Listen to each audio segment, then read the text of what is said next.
अशोक कांबळे आपले प्रतिनिधी आहेत। सुरुवातीला सुधाकर यांच्याकडे आपण जाऊया।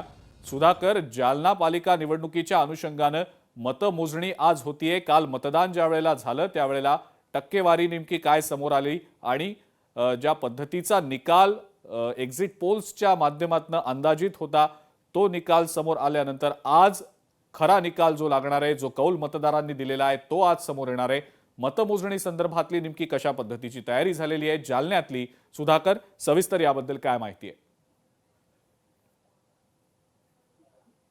नक्कीच अजिंक्य सर, आपण जर पाहिलं तर काल जालना महानगरपालिकेचं मतदान झालं आहे आणि आज मतमोजणी होणार आहे। सकाळी 10 वाजेपासून या मतमोजणीला सुरुवात होणार आहे।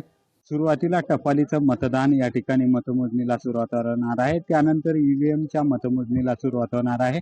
आपण या ठिकाणी मतमोजणी केंद्राच्या बाहेर आहोत आणि या ठिकाणी तगडा असा पोलिसांचा चोख बंदोबस्त देखील तैनात करण्यात आलेला आहे। आपण जर पाहिलं तर या ठिकाणी पोलिसांचा बंदोबस्त आहे। या ठिकाणी सर्व पासेसची चेकिंग केली जाते, त्यानंतर मध्ये एंट्री या ठिकाणी उमेदवारांना आणि मतमोजणीच्या केंद्रामध्ये जाणाऱ्या उमेदवारांना आणि त्यांच्या प्रतिनिधींना मध्ये सोडलं जात आहे। आपण जर पाहिलं तर 65 जागेसाठी ही निवडणूक प्रक्रिया पार पडत असून 454 उमेदवार निवडणुकीच्या रिंगणात आहेत। अत्यंत चुरशीची अशी लढत या जालना महानगरपालिकेत पाहायला मिळाली आहे। आपण जर पाहिलं तर या ठिकाणी रावसाहेब दानवे यांचे बंधू भास्कर दानवे आणि भास्कर दानवेंच्या पत्नी निवडणुकीच्या रिंगणात आहे। त्याचबरोबर शिवसेनेचे आमदार जे आहेत अर्जुन खोतकर, त्यांची कन्या दर्शना खोतकर देखील निवडणुकीच्या रिंगणात आहेत। त्याचबरोबर माजी आमदार कैलास गोरंट्याल यांच्या पत्नी संगीता गोरंट्याल आणि त्यांचा मुलगा अक्षय गोरंट्याल हे देखील या निवडणुकीच्या रिंगणात आहेत। त्यामुळे ही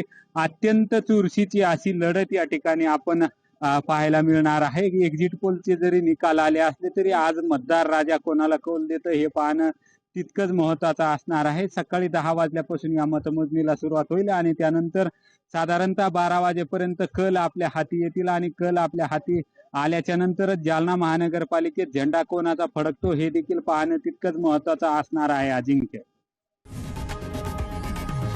लोकशाही मराठी ऐका, पहा, जागरूक रहा।